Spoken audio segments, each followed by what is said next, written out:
Hello friends and welcome back to a new lesson. Today we will learn about lens filters.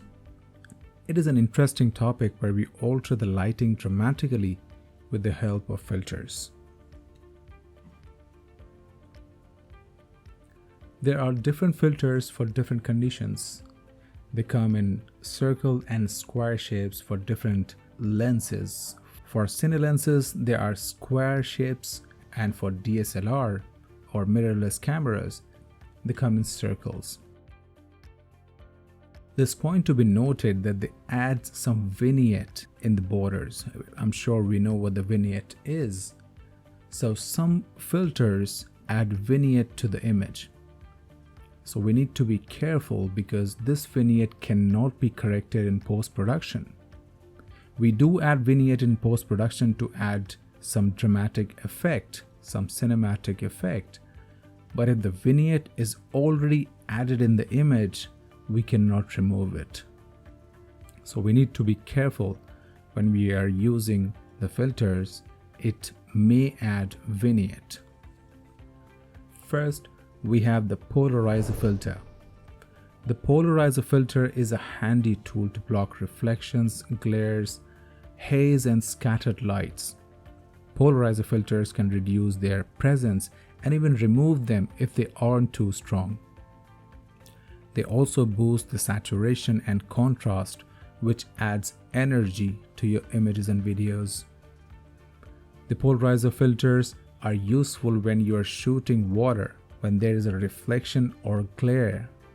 They're helpful in snow because the snow has a lot of reflections. They're helpful in shooting if you have mirror, glasses, or any other objects with a reflecting surface. Polarizer filters reduce or remove the reflections and deliver amazing results. It stops some light waves from entering the lens and only allows light to enter from certain directions, which eventually blocks unwanted flares and reflections.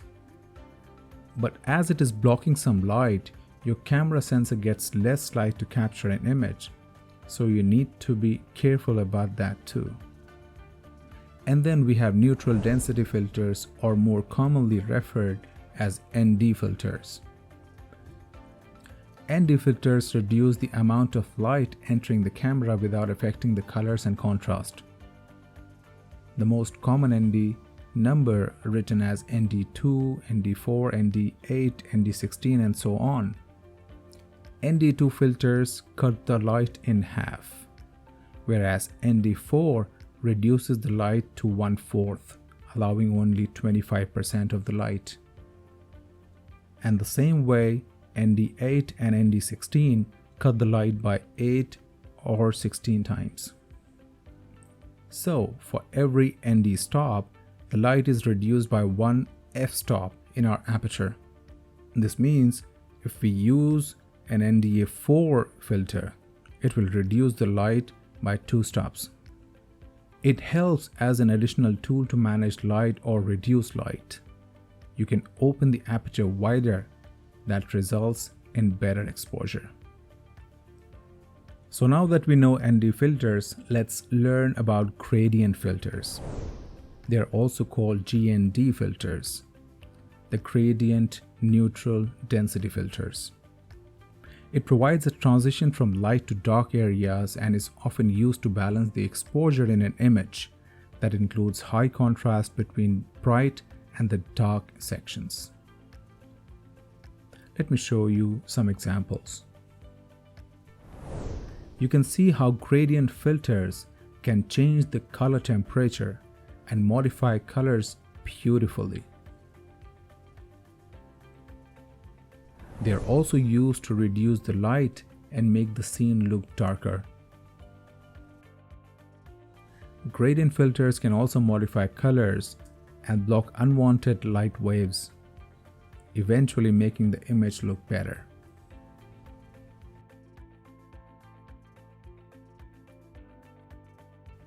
And next we have the lens shape filters. Lens shape filters provide a shape and give a special effect to your images and videos. They are made in plastic or hardboard and come in different shapes. You can also make them at home by cutting the board or the sandpaper in any shape and adjusting it to the front of the lens. Let me give you some examples.